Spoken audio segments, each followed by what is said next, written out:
The penthouse suite was a labyrinth of luxury and power. Detective Cho stood at the entrance, her eyes scanning the opulence. She had seen crime scenes in all their grim and gritty forms, but this was different. This was the heart of darkness, cloaked in wealth.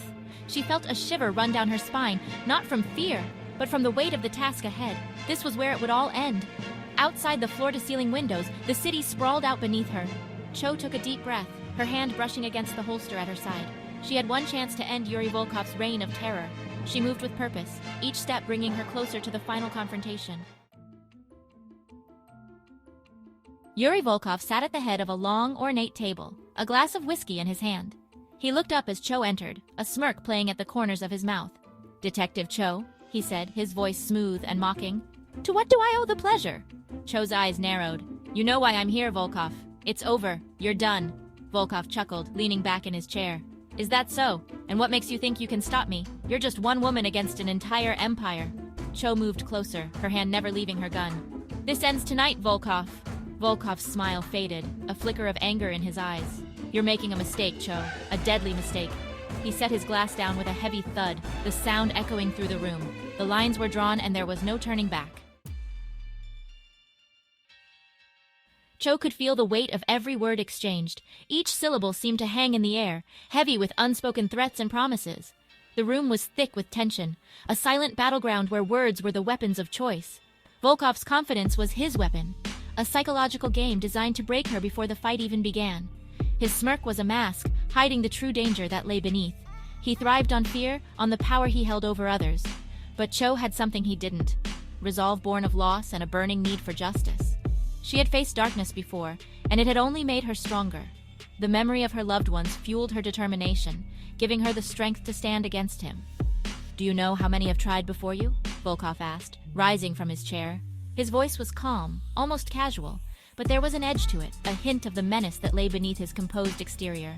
"And do you know where they are now?" He gestured towards a wall adorned with trophies, each one a grim memento of his victories. The trophies were not just symbols of his success, but of the lives he had destroyed to get there. Gone, forgotten, just like you will be. His words were a chilling reminder of the fate that awaited those who dared to challenge him. The abandoned buildings and forgotten graveyards were silent witnesses to his reign of terror. Cho steadied her breath. "I'm not like them," she replied, her voice firm. Her resolve was unshakable, her determination unwavering. She was not just another victim. She was a force to be reckoned with. "I've seen what you've done to this city, to the people. Innocent lives torn apart. This ends now." Her words were a declaration of war, a promise that she would not rest until justice was served. The city's chaos was a testament to his cruelty, but it also fueled her resolve. Volkov's eyes gleamed with a mix of amusement and irritation. "Innocence is a myth, detective." His voice dripped with cynicism, a reflection of his twisted worldview. To him, everyone had a price, a breaking point.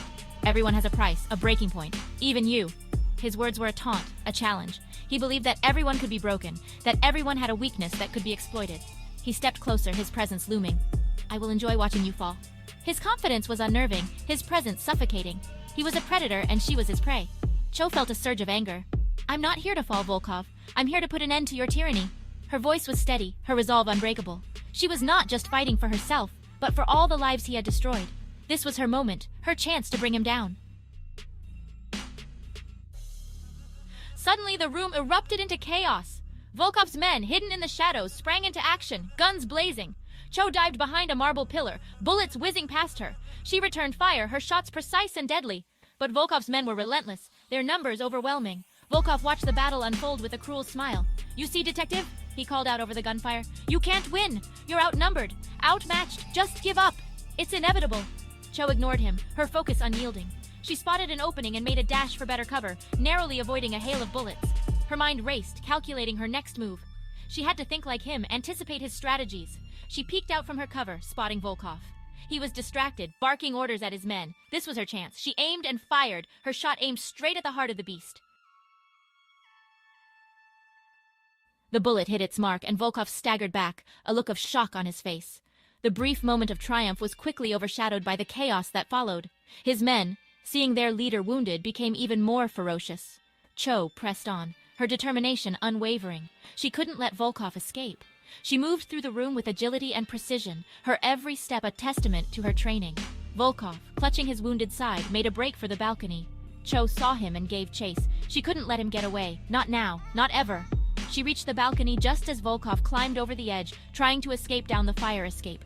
Cho raised her gun, her hands steady. "It's over, Volkov!" she shouted, her voice cutting through the noise. "This is your end!" Volkov paused, a wicked grin spreading across his face. His eyes glinted with a dangerous mix of confidence and malice, a look that sent shivers down the spine of anyone who dared to oppose him. "You're too late, detective," he sneered, his hand reaching into his coat. The movement was slow, deliberate, as if he wanted to savor every second of the unfolding drama. "I always have a backup plan." His voice dripped with arrogance, each word a taunt that echoed in the tense silence of the room. He pulled out a small device, his thumb hovering over the button. The device was sleek, ominous, and its presence alone was enough to make anyone's heart race. One step closer, and this whole place goes up in flames. His threat hung in the air, a deadly promise that left no room for doubt. Cho's blood ran cold. The device was a detonator, and she knew Volkov wouldn't hesitate to use it. Her mind flashed to the innocent lives at stake, the people who had no idea of the danger they were in. "You won't get away with this," she said, trying to buy time. Her voice was steady, but inside her thoughts were a whirlwind of fear and determination. "There are innocent people here. You'll kill them all." Her plea was genuine, a desperate attempt to appeal to whatever shred of humanity might be left in him. Volkov laughed, a hollow, chilling sound. It was the laugh of a man who had long since abandoned any sense of morality. "Collateral damage, detective. It's a small price to pay for my escape." His words were cold, calculated, and devoid of any remorse. His eyes gleamed with madness. There was no reasoning with him, no way to appeal to his better nature because he had none. "Now drop your gun, or we all die." The ultimatum was clear, and the stakes couldn't be higher. Cho's mind raced. She needed a plan, a way to neutralize the threat without triggering the bomb. Every second counted, and the pressure was immense. She saw it, a fire extinguisher mounted on the wall. It was a long shot, but it was the only chance she had. If she could use it to create a distraction, she might have a chance. Her mind quickly formulated a plan, weighing the risks and potential outcomes. She took a deep breath. "All right, Volkov," she said, lowering her gun. "You win." Her voice was calm, but her heart pounded in her chest. Volkov's eyes widened in surprise, then narrowed in suspicion. He wasn't used to such easy victories, and it made him wary. "Nice try, detective, but I don't trust you."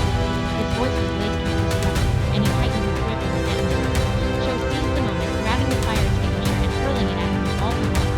The heavy metal cylinder flew through the air, a desperate gamble in a life-or-death situation. The extinguisher hit its mark, knocking the detonator from Volkov's hand. It clattered to the ground, the threat momentarily diffused. Volkov cursed, scrambling to retrieve it, but Cho was faster. She lunged forward, kicking the device away and tackling him to the ground. They struggled, a vicious fight for control. Volkov managed to break free, shoving her off and making a run for the fire escape. Cho scrambled to her feet, giving chase. The city lights blurred around them as they descended the metal staircase, each step a heartbeat closer to the final confrontation. The chase was relentless, both of them pushing their limits. They reached the alley below, the narrow space a stark contrast to the opulence of the penthouse. The air was thick with tension, the kind that makes your skin prickle and your heart race. Shadows danced on the walls, creating an eerie atmosphere that seemed to close in on them. Volkov spun around, breathing heavily, his eyes wide. "This is where it ends, detective," he spat, pulling a knife from his belt. "One last dance." His voice was filled with a mix of rage and desperation, a man cornered with nothing left to lose. Cho squared her shoulders, her eyes locked on his. "You're right," she said, her voice calm but steely. "It ends here." She had been chasing him for months, through the labyrinth of the city, through the maze of lies and deceit. This was her moment of reckoning. She drew her gun, her hands steady. This was the moment she had been waiting for, the culmination of all her efforts. Every sleepless night, every lead followed, every close call had led to this. Her training kicked in, her mind clear and focused. Volkov lunged at her, the knife flashing in the dim light. Cho fired, the shot echoing through the alley. The sound was deafening, a stark contrast to the silence that followed. Time seemed to slow as the bullet found its mark. Volkov stumbled, clutching his chest, but he didn't go down. He kept coming, driven by sheer willpower. His eyes burned with a fierce determination, a refusal to accept defeat. Blood seeped through his fingers, but he pressed on, each step a testament to his resolve. Cho fired again, each shot precise, each step a calculated move in their deadly dance. She moved with a grace and precision that spoke of years of training and experience. Her mind was a steel trap, focused solely on the task at hand. Volkov finally fell to his knees, the fight draining from his eyes. "You You think you've won? He gasped, his voice weak. This is just the beginning. His words were a final act of defiance, a promise of more to come. Cho stepped closer, her gun trained on him. No, Volkov, she said, her voice unwavering. This is the end. Her words were final, a declaration of victory. She had won, but the cost had been high. Volkov collapsed, the final breath leaving his body. The alley fell silent once more, the echoes of their confrontation fading into the night. Cho stood there, her heart pounding, the weight of her victory settling in. She had done it. The nightmare was over. The sirens wailed in the distance, growing louder as the police closed in. Cho stood over Volkov's lifeless body, the weight of her actions settling in. She had done it. She had brought him down. But the victory was bittersweet. So many lives had been lost, so much pain endured. Her colleagues arrived, securing the scene and taking stock of the aftermath. They congratulated her, their words a mixture of relief and admiration. But Cho felt a profound exhaustion, the adrenaline fading to leave only fatigue. She looked up at the night sky, the stars obscured by the city lights. She had fought for justice, for the innocents caught in Volkov's web. But the cost had been high. Her journey wasn't over. It was just beginning, and she would face it head-on, with the same determination that had brought her to this moment.